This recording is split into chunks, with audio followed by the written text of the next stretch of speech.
Boa noite, irmãos.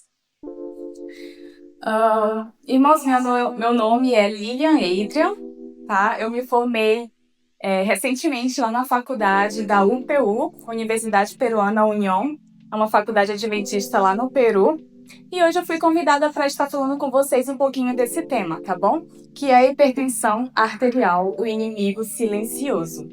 Logo mais vamos entender por que essa enfermidade é um inimigo silencioso, tá?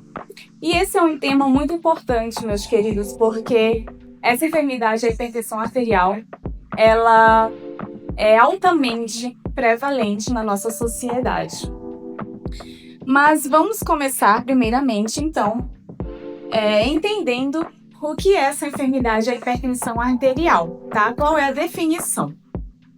Bom, meus queridos, a hipertensão arterial é quando a pressão do sangue contra as paredes das artérias fica alta de forma persistente. Muitas vezes não dá sintomas, mas pode causar danos ao coração, cérebro, rins e olhos. E outros órgãos também, mas esses são os principais. E é justamente, meus irmãos, por esse fator, por esse motivo, que essa é uma enfermidade, um inimigo silencioso, porque é uma enfermidade que ela, quando apresenta já sinais e sintomas do paciente, muitas vezes já está havendo afetação dos órgãos vitais, que são principalmente o coração e o cérebro. Por isso é tão importante nós fazermos os check-ups, né, de rotina, buscarmos estar sempre cuidando da nossa saúde, verificando a nossa pressão, tá bom? Então, segundo as diretrizes brasileiras de hipertensão, a pressão normal será aquela que está abaixo de 120 por 80, ou, como dizemos também, 12 por 8, tá bom? Já para a hipertensão, é quando a sistólica está entre 120 e 139 e a diastólica entre 80 e 89. E já chamamos então de hipertensão quando é a partir de 140 sobre 9 ou 14 sobre 9. Tá bom? Bom, e quais são os fatores de risco para essa enfermidade? Nós vamos verificar que a idade é um dos principais fatores de risco. Segundo os estudos, essa enfermidade ela vai afetar principalmente aqueles que estão na terceira idade, tá bom? Ali depois dos 60 anos. Porém, somente dentro de uns 60%, 70%, tá bom? Dessa faixa etária. Então, é sim possível nós chegarmos à terceira idade sem apresentar a hipertensão arterial. Porém, existem casos em que você pode ter uma vida saudável, praticar exercício físico, se alimentar bem e ainda assim apresentar hipertensão arterial, porque vamos ter também o fator do histórico familiar. Então, existe um fator genético também, infelizmente. Mesmo assim, é muito importante nós cuidarmos da nossa saúde, tá bom? Porque se cuidamos da nossa saúde, é muito mais provável que consigamos manter o controle dessa enfermidade muito melhor, muito mais facilmente, e também que necessitemos de menos medicamentos para conseguir fazer o controle dessa enfermidade, tá bom? E temos outros fatores de risco, como a obesidade, alimentação com excesso de sal, sedentarismo, álcool, tabagismo, estresse, diabetes, colesterol alto e doença renal. E é muito interessante nós... Perdão, irmãos, eu esqueci aqui de passar. Bom, mas é muito interessante nós observarmos que diversos desses fatores de risco estão muito relacionados entre si, né? Se nós pararmos para verificar, por exemplo, a obesidade, com a alimentação, com excesso de sal, com o sedentarismo, com o estresse. Por isso que é tão importante o estilo de vida. É tanto que na pré-hipertensão, por exemplo, o principal foco de tratamento, em primeiro lugar, vai ser a mudança no estilo de vida, praticar exercício físico, se alimentar bem, verificar quais são os disruptores de estresse que está havendo na sua vida. Na maioria dos casos, os médicos vão pedir que você faça essa mudança de estilo de vida por pelo menos 3 meses e então está passando o medicamento. Mas, São diversos casos e é o médico que vai estar verificando, tá bom? Então, estilo de vida, mudança de estilo de vida é muito importante. E um fator importante que eu quero citar aqui rapidinho é que, infelizmente, a hipertensão arterial, ela é mais comum na terceira idade, sim, mas segundo os estudos, vem aumentando também bastante aí entre os jovens, né? Então, por isso é um tema tão importante também entre os jovens, estar buscando cuidar da sua saúde. Isso vem por conta principalmente do estresse, má alimentação, telas, né, que vem afetando o sono dos jovens, uso de anabolizantes e muitos outros fatores.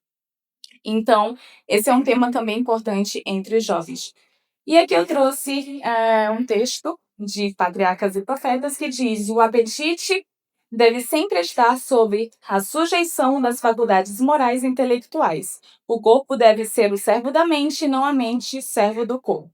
Então, Deus ele traz muitas instruções para a gente, né? É importante que nós possamos seguir essas instruções do Senhor. E quando devo procurar atendimento, então? Bom, se a nossa pressão estiver alterada mais de uma vez, acima de 120/80, nós já devemos ligar ali o sinal amarelo, né? Devemos ter atenção.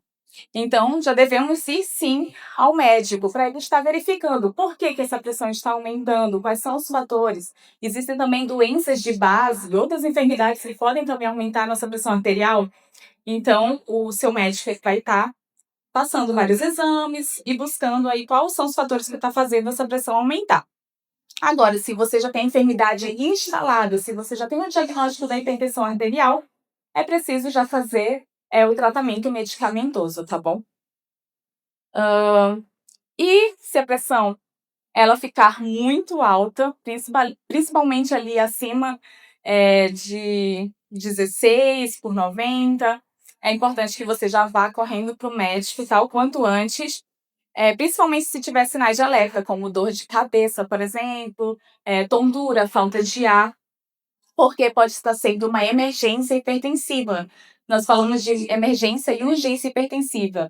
Emergência é quando ainda não está afetando os seus órgãos-alvo. Já a urgência, perdão, e a emergência é quando já está afetando os órgãos-alvo. Então, nós não queremos chegar a este ponto, né? A gente está tendo um AVC, um infarto, então a pressão aumentou. Você que já tem essa enfermidade, está fazendo tratamento, teve aí um aumento da pressão, já é uma urgência, tem que correr para o hospital, tá bom? E as consequências de não tratar, como eu já mencionei, viria a ser o AVC, o infarto, a insuficiência cardíaca,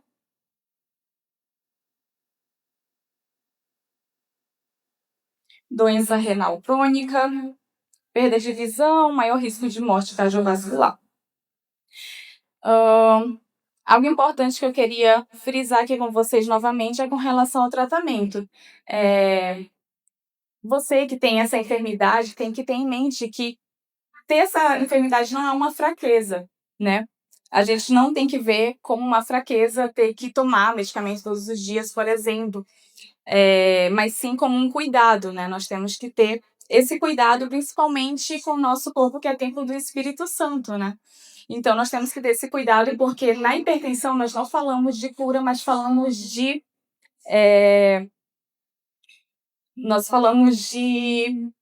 prevenção, né? Prevenir que os nossos órgãos-alvo sejam afetados, principalmente o coração e o cérebro. Nós falamos de prevenção e controle, tá? Controle da nossa pressão arterial.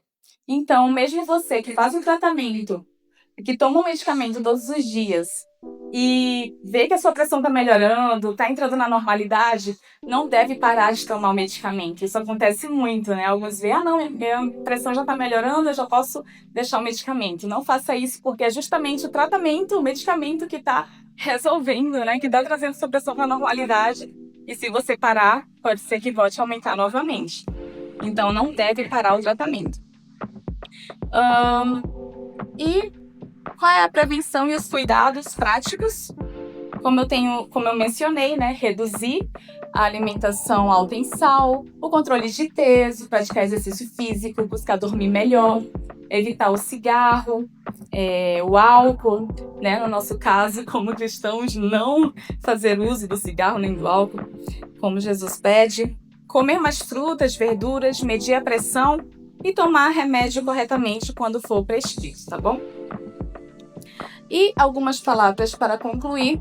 Em 1 Coríntios 6, 19 a 20 diz: Acaso não sabem que o corpo de vocês é santuário do Espírito Santo, que habita em vocês, que lhes foi dado por Deus e que vocês não são de vocês mesmos? Vocês foram comprados por alto preço, portanto glorifiquem a Deus com o seu próprio corpo. Então devemos buscar fazer o controle dessa enfermidade por nós mesmos, pelos nossos familiares e também porque somos de Deus, né? Nosso corpo é templo do Espírito. E em Salmo 73, 26 diz: O meu corpo e o meu coração poderão fraquejar, mas Deus é a força do meu coração e a minha herança para sempre. Então, nós, estudantes de medicina, médicos que já trabalham há muito tempo, sabemos que é ruim, né? Quando alguém tem um diagnóstico desse, sabe que vai ter que tomar medicamento por muito tempo, mas nós temos Deus ao nosso lado, graças a Ele, né? Que nos dá força para continuar e para cuidar do nosso corpo, que é templo dele. E é isso, irmãos. Que Deus possa nos abençoar. Obrigada.